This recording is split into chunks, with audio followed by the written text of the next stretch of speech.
Join our incredible moms who have mastered the art of balancing motherhood in today's episode of We Time Convo. My name is Debbie. This is Liza.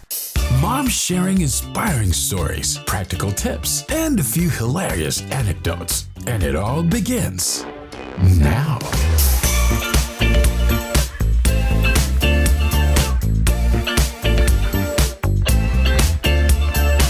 Hey everybody, welcome to We Time Convo. We have two special guests with us. We have Paul and Toby.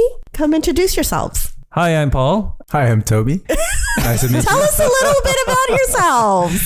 I am a middle-aged Asian person who was found in the bedroom next door to help do this podcast.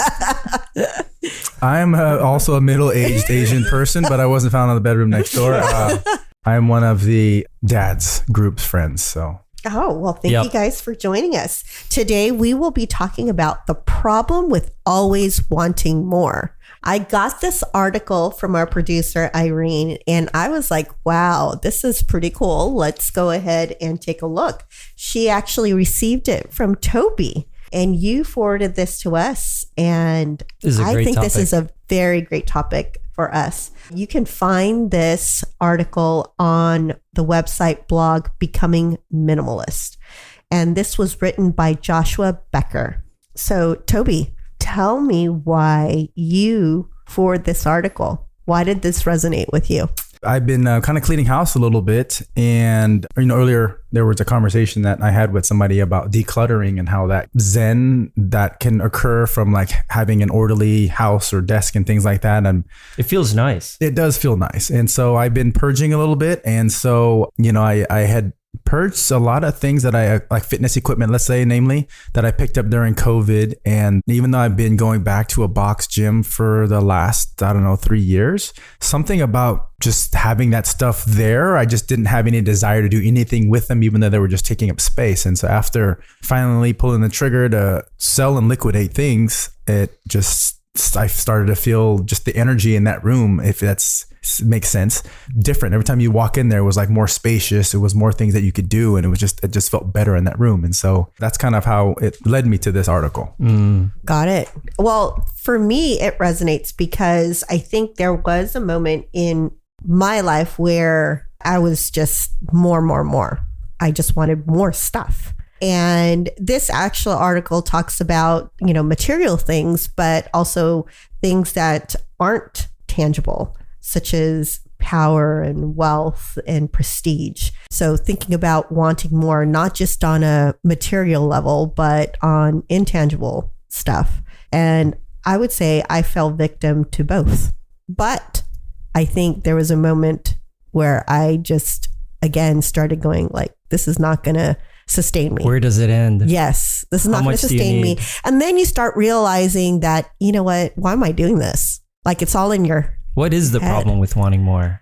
Well, because you'll just never get satisfied, right? You'll never get satisfied. Because there's always more. And wanting more makes you less happy and content with what you have. Exactly. I think that was a moment where I was just like, you know what? I need a pause, because it's not necessarily like making you like makes you happy for a while though. Yes, for a moment. Driving that nice car down the road or but then you start realizing, but then it also comes 13. Up with, but it also comes up with like, more stuff of having to think about, worry about, where that goes back to Toby's point. Yeah. When he looked at all this stuff and then you walk by it and each little thing has kind of a maintenance cost. A mental maintenance cost, right? Oh, I got to clean this. It's gathering dust. Oh, I have this thing that I haven't used in a while. Oh, I need to use it because it's just sitting there. It's a more demand for your attention. It's like those of us that's moved around, you have boxes from your childhood still or from high school that you're not going to touch. Yeah. And you go and open it up and you look in there and you're like, I don't care for any of this stuff in here, but you just can't get it to get yourself to part with it. Yeah. But every time you move it to every different place, like you're dragging along that baggage with you. And then it's like that is going to occupy space in your garage or wherever it's stored. And it's kind of like the same thing in your mind. Exactly. You got things on your to-do list that build up and it occupies space, and it kind of distracts you from the stuff that you know you should be doing or that you want to do. Yeah. And then it's easy for us, I feel, for me, when I have stuff that I kind of know I should be doing, but then I don't really want to do it because it's hard or difficult, that I can just go to my never-ending task list and divert my attention there. So I still feel like I'm busy, but I'm not doing what I should be doing. Yes. So like, where are you guys in a stage of wanting more? Paul, have you ever been in that stage, or are you in that stage? I'm in the stage. You are? Yeah. So what's really great is Toby recommended the show to me a little while back. I don't know if any of the listeners watch it, but it's called Naked and Afraid. And in that show, it's fascinating. Even though it's so simple, the idea is really simple. You put two people with no clothes and you just drop them off with one item in the jungle or the desert or in the savannah somewhere. And they have nothing, no food, just one thing. Usually they pick up a machete and a fire starter or a pot or something. Nowadays, they just give them a pot and a fire starter for free. But anyway, it just shows you how little you need to get by. These guys are out there for 3 weeks, no iPad, no TV, no car, no internet, and no food. And they can survive for 3 weeks. And each show is the same concept. And for some reason, it's so addicting. It's because I think I've reached this stage where I look around my house or I look around in the garage, like Toby says, or look around at work and say, I don't need this anymore. I kind of don't need all this stuff carrying me around, because each item is a burden. Each item is something you got to maintain. Each item is a burden. And now we're shopping for a car. Are you asking yourself whether or not you actually really need one? That's what I just even mentioned this morning. I said, I don't even know if I really need a third car. Right? Even though we have 4 drivers. Yep. We can get by. Yes. You can motorcycle around for a little bit. That one's hard to let go. That one's hard. No, I'm saying you can use a motorcycle instead of a car. Yeah, exactly. As your, temporary kind of like transportation and versus having another car and the bike, especially because it's summertime now, so it's not as much water. That's right. Rain, so that's right. So that's a question that you're asking yourself. Do I every day, and you go to the store and you go, how much do I really need this? Do I really need this? So that's a question that you're now like asking all yourself the time. as you. But when I was younger, I thought, I want this, I want that, I have this desire. The crazy thing about this topic is, what if you stop wanting anything? Then that's a whole other podcast, right? Yes. Yeah.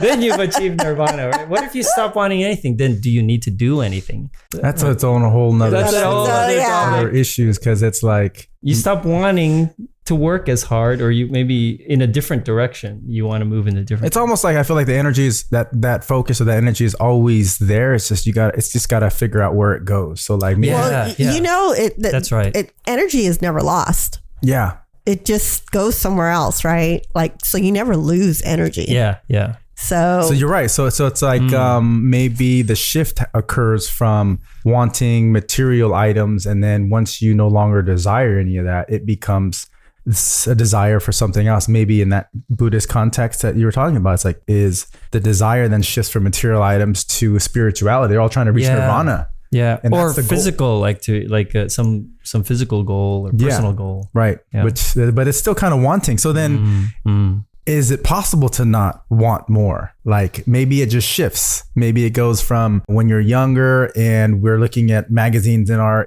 childhood, dreaming and fantasizing about how all these things would make us so much of a different, better person. Yeah, and then you kind of fast forward 10, 20 years later, and then you obtain those things or attain those things. And then you still kind of feel some kind of, they're like, well, there's still something wrong. And then maybe that shift is like, okay, well then looking deeper into no longer looking at the external items that would fulfill those needs, and then finding something else. Okay, well maybe it's being more charitable and donating my time with nonprofit organizations for a good cause, and that's what is more filling or fulfilling. Right. Or different things there. Yeah.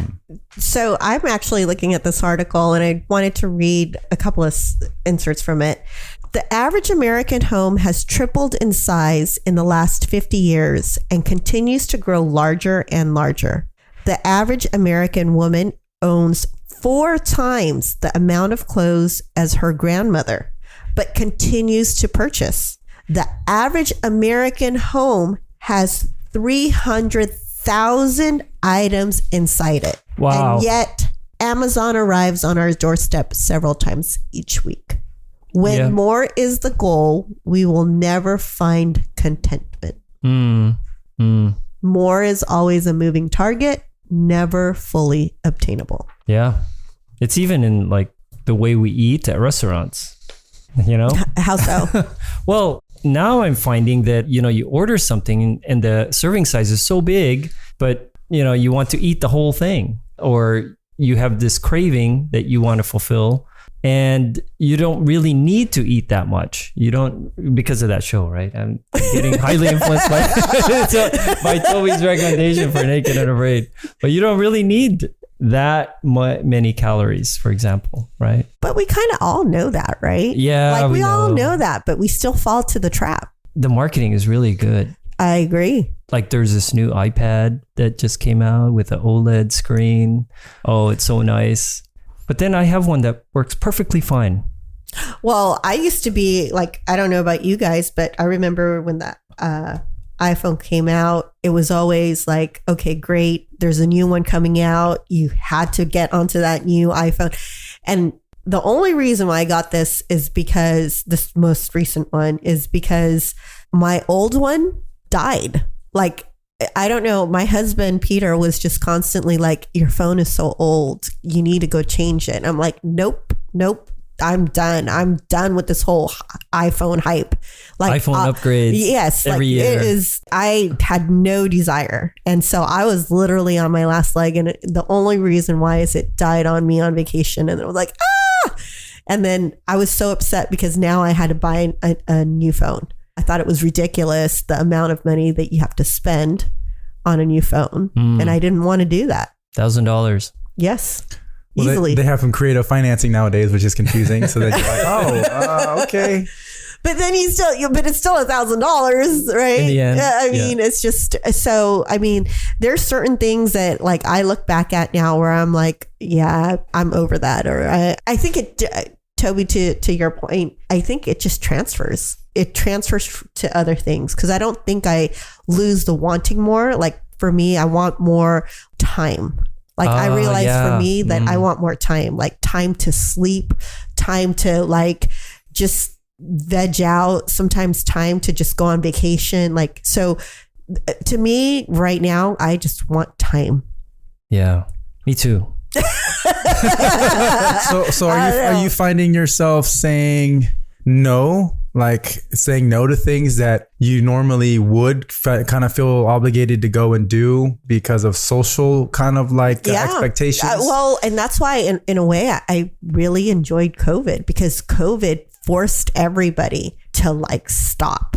Like it was crazy. Time out on the consumption, time out on the activity. It was so crazy. I can tell you before COVID, we would easily have like 3-4 events on a weekend. Here's the thing. Either you guys are pretty busy all the time. You either felt obligated to go or you wanted to go, right? Because then there was the fear of missing out, right? So, and COVID like put a pause to that. And I can't tell you how much I enjoyed the pause because then you realize how crazy your life was. The whole world paused. Yeah. And then I think that kind of reset you. And maybe that's kind of where. And it reset the wanting maybe. Well, and then as you mentioned, right, there has to be like this like event, right, that triggers you to like. Usually there is some type of event that occurs that wakes you up or something that gets you to think. Well, COVID forced you to stop, but it also reminded you how delicate life is. Right. And then it like at the end of the day, what was really important? And stores were often closed. Restaurants, stores, shops, malls, things were closed. So you couldn't get more if you wanted more. True. Things were slower. True. And so you spent more time with people that were around you and things that you already had. Yep. That was nice, actually. Yes, I agree. Not everybody had that experience, I'm sure. No.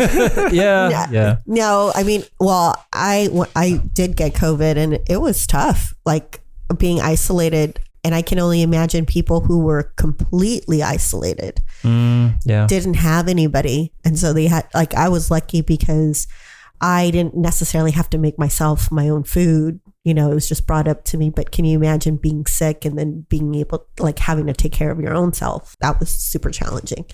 But getting back to the whole wanting more, I don't think there's like two types, right? Like we talked about. Yep. There's like this wanting more things, and then wanting more not physical things. Yes. Yeah, like time or your self-improvement. Yes. Yeah. Yes. So Toby, where are you at in this stage of wanting more? You know, the more that we sit here and digest it, it's like there's so many like different avenues, perspectives you can go with. And I think, I guess the way a lot of things will, like articles, it kind of depends on what the reader's perspective is. So for me, I'm kind of more just taking this on like a material approach. That's what it seems like the article. Yeah, but it also expands Joshua onto like Becker's power and prestige, which is like, so it's almost like what might be considered like wanting in terms of things that just can't be satisfied in a sense, like wanting more material things. There's always going to be someone, you know, like you're keeping up with the Joneses, you know, it's a losing battle or whatever. But then it's like, if you get deeper and it's like, well, what if you just want better for yourself, like mental health wise and just more me time? Like how is, you know, and then I'm trying to say, okay, well then the wanting more of me time, I don't know how that's really a bad thing. Yeah. Although I guess it depends, because then if you're just dedicating all your time completely to just prioritize, well, I don't know. And maybe life is about prioritizing yourself and that's what it should be about, right? That might be your secret to happiness. So, yeah. Well, then how do you deal with it? Because we all have significant others. What if you're not aligned to the wanting more? Sounds like trouble. Does it? Like, how do you do that? Right? Because the wanting more is really you have to come to that. Correct. Right. So if you're in a relationship and the other person's partner not there, wants a whole lot more. And you're kind of over it. Like, how do you work that out? I think key in any relationship is communication, is having to find a way to discuss that, have those discussions where they're healthy discussions and not topics that, you know, you're gonna have to continually try to find different ways to revisit topics that raise defenses. But ultimately, in any relationship with family, friends, work relationships, it's all about communication, right? Like you're having a work meeting and you disagree. A professional meeting will be a very professional disagreement. And there might be some choice, you know, very passionate positions. But in the end, it's like, hey, Debbie, that meeting kind of sucked, but you want to go grab lunch? How are the kids and the family doing? Great, this and that. And you're not even talking about that work topic, but you're both advocating for your different departments. Yes. So in the same sense, I feel like a healthy, I mean, it's not easy, but any healthy relationship, even with your children or whatever, like trying to get on the same page is just a matter of communicating and learning how to communicate with each other. And so having those discussions. But I know it is very difficult. And that's a constant challenge in a lot of spousal relationships, right? Partner relationships is you're both constantly growing and you're going to grow apart. There's distance is always, there's going to be distance that's there. The key is to make sure that distance just doesn't get so far to where the other party is unable to catch up and keep up, because ultimately I think, you know, we are influenced by our surroundings, and so your spouse has a big influence on you. So if you've got one and you're polar opposites, you're likely going to draw each other towards each other. And then you'll hang out there for a little bit. And then hopefully when one kind of takes the lead, the other will follow, and vice versa, right? But the concern is when you hit a divergent point and you're both going different directions and that gap's not closing because no one's willing to budge, or the influence isn't there anymore. So I think that's like kind you're in a company and the founder says, hey, we're good enough. But the new person that just joined wants to double the revenue next year. How do you reconcile that? Yeah, it's about communication. It's like, okay, well, I understand, you know, trying to find, and I think the biggest part of it is like maybe trying to, finding out the root and the fundamentals of things. Like we're talking about this wanting more piece. And I think a big part of it is for myself as a level of maturity is like going back to like, why do I want these things? Yeah. Like, why do I want like, just stopping and asking yourself that question before you pick up the next thing at Best Buy. Correct. So it's like, why do I want a Rolex, or why do I want like a bigger house, or why do I want these things? Like, what will it do for you? Yeah. Well, then, it's just going to be. I realize it's always to impress other people. Who's that? Is it always? Who's this guest speaker? So is it always? I don't know. I couldn't agree with that, but often it also could others. Be feeling a void internally. Yeah. Like, hey, like I'm not good enough, but if I have this Rolex, people, and I will be good enough for the people. Our marketing departments, the capital marketing departments nowadays in the capitalistic system are very professional and very advanced. And they can influence our psychology, or they understand our psychology, and they can influence us to feel like there's a void. Like Apple does a great job at this. You feel like you're always wanting the next iPhone because you're missing out on this new capability or new feature or new something. Car companies, impress, like you said, impress your spouse with a new gift of a new Lexus. Right? It's the season of giving. Well, I'm curious because it sounds like we've kind of moved away from like the material of wanting more. But what I'd be curious is, give me where you were like, damn, this is where I wanted more. And I'm telling you, like, whether or not it was a watch or whether or not it was a car, or, like what specifically in your experience where you're like, I absolutely just needed to have more. There was just no way. And then obviously you've surpassed that, but it'd be nice to hear kind of like where you were stuck in that wanting more. I think it's not like a set date or anything like that. I want to say it's more of like a period in my life. I feel like when I was early in my like working career, younger, and I felt that if I go back in a time capsule and try to relive those emotions, it was a time period where all these other things I saw in these magazines and all these other like expensive, nice things, I felt like were the things that would allow me to run around in the same circles or attract a certain people or a certain group. Or it basically was where my perspective was, by having these things, it would be a sign of like success or would make me different. And that was a time period. So I'd say in my like early 20s, like trying to keep up with like having a nice fancy car and getting in a house like at a young age, and just trying to like keep up and do these things kind of like to impress other people versus, I think down the road in that shift is like, you know what, like I just need to make sure that I'm okay, and I got to do what is making me happy. And that's kind of where the shift happened. So to answer your question, for me, it was in my early adulthood when I was like, thinking that if I could, like, it was all the perspective was always like, if I could be this or have that, it would make me this. And that was the time period for me. How about you, Paul?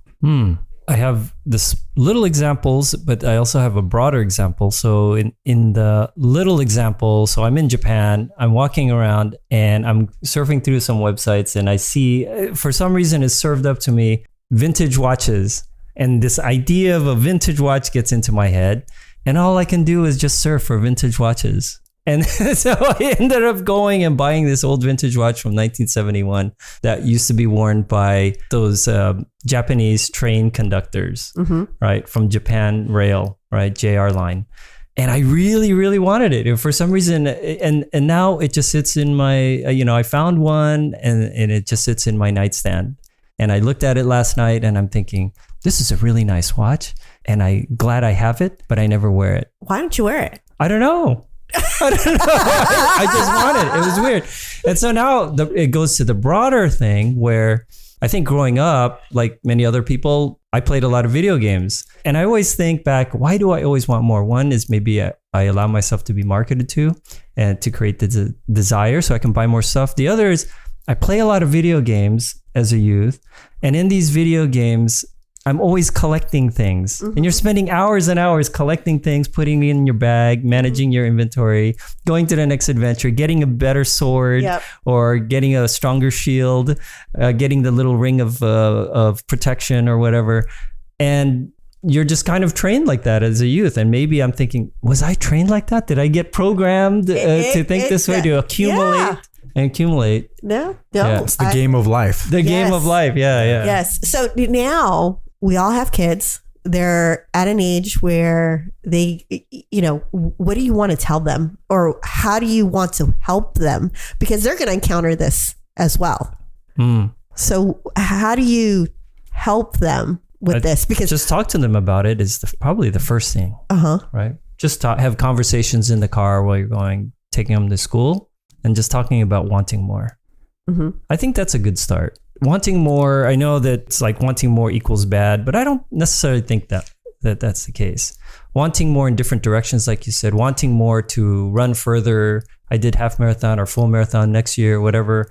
Those are kind of positive things. So wanting more isn't a bad thing. It's kind of built in us as people. And if we stop wanting more, it would be like that episode in Naked and Afraid where I watched Lisa lay down and her partner says, "Hey, what's going on?" "I'm just done. She just laid down. Yeah, she gave up. She gave up. Her mind just gave up. So there's a necessary component to continuing the struggle, continuing the journey, and wanting more. Yeah, not too much more. That's the thing, is not too much more. How much is enough? Got it. Yeah. How about you? So I have teens, right? And I talked about earlier about like communicating, and like you need to know your audience, right? You try to like you when you're preparing a presentation, you think about your audience and what they're going to be receptive to. So with my kids being gamers, this was like conversations we've had over the like kind of recent, and it was my idea was to try to get them to kind of be a little bit forward thinking, like think about where you'll be in like 5 years or 6 years. And it's like, well, at the young age, you're like, I don't know. I don't even know what's for dinner, whatever mom and you were making, It's hard to put yourself out in the future, right? Yeah. And so my, older teen, he was able to respond to the question. My younger one, he was like 12 at the time, or maybe 11, maybe 12. He had he just didn't know. And I tried to put it in perspective for him. We were out for a walk, and I was just like, well, let's put it a different way. If you were like to draw yourself in the future, like and as an adult or whatever, like how would you draw yourself? Would you draw yourself as like a little really short, kind of fat looking superhero guy? Or would you be like some big, strong guy and floating in the air with like Superman with muscles and this and that? And then, he kind of like, and then I kind of extracted a description from him, and he's like, oh, I'd probably be kind of tall. I'd be kind of this, kind of that. And then I don't know if it's, just kind of coincidence, but then like I started to see a little bit of him shifting a little bit more, like taking care of his presentation a little bit more. I found him like doing sit-ups and push-ups by himself, saying no to chocolate, like those candy wrappers. Yeah, those candy wrappers that I used to see under his, like in his room all over his desk. They were like getting less and less, and then they're kind of like not there anymore. But the way I had spoke to them about it, because they're gamers, was that I said like life's like a big video game. Like just like when you played level 1 of a video game, you have nothing. Like you're playing like that game where you just like you have absolutely, you got to go and find clothes, a little wooden sword, a bow and arrow, whatever it is. Right. And then you have to like go through different levels and fight challenges, and then you find like treasures, and you gain experience. I said life's the same way. You have all these different skills that you have in your box, like for your character in life.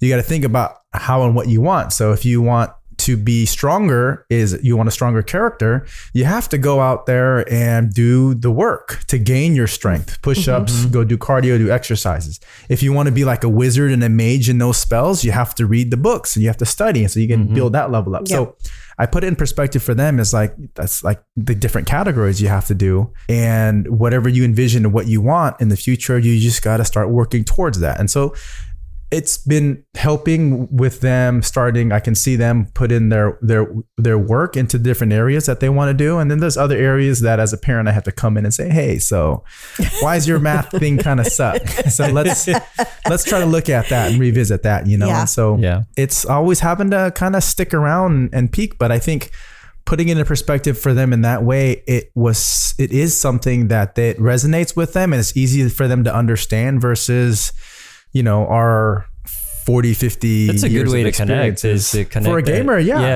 For the things that they talk about. Yeah. On this topic, I just was reminded, Isaiah came home one day and just randomly he comes home quite excited, And he says, Dad, I know the secret to life. I know the secret to happiness. And I go, what? You're 16. You should not know. I'm older than you. I should know. Or I'm working towards it. And he says, Dad, the secret is gratitude. The secret to happiness is being grateful for what you have. And if you can be grateful for what you have, suddenly you have everything and you're quite satisfied. And I know this doesn't apply to when you're kind of down and out or like you're at the low, but actually, if you think about, at least within our circle, what we have and being kind of feeling complete and satisfied with what we have, because we have enough, I think, then you feel a lot more comfortable and less stressed about what you have. Now, not needing for wanting more. Smart kid. Yeah. Yeah, I was quite surprised. Just came home one day and ran up. I wonder how he got that epiphany. I don't know. He came home from school and I guess they might have been talking about it in class or something. Grateful. Yeah. Yes. All right, Gratitude. I agree. That's a shift. You know, there is something that stood out that I wanted that kind of, like you mentioned earlier about the watch and the exercise with the watch. Yeah. Kind of like maybe retail therapy is a real thing. Like people like to go shopping because it distracts you from the other stuff that you have to deal with that you don't want to. Yeah. And so the watch thing, it's like, well, let me go down this rabbit hole because it was a rabbit hole. I know. Toby. It was that hole. So it's like, that you should be focusing on taking care of task A, B, and C as your priority. Yeah. But this little reprieve allowed you to still feel like you're keeping busy, but not having to deal with the problem. And so it's kind of like with I made a new problem. Yeah. Or folks that like to tinker with things. Like if you ever like to just, you buy something, you go through this process of building it, and you just are so consumed with building or getting the project done or whatever it is, the task. And then once it's done, the item just sits there. You don't even touch it. And it's because like it's your trophy. You just like you just wanted to keep yourself busy. Yeah. And so it's almost like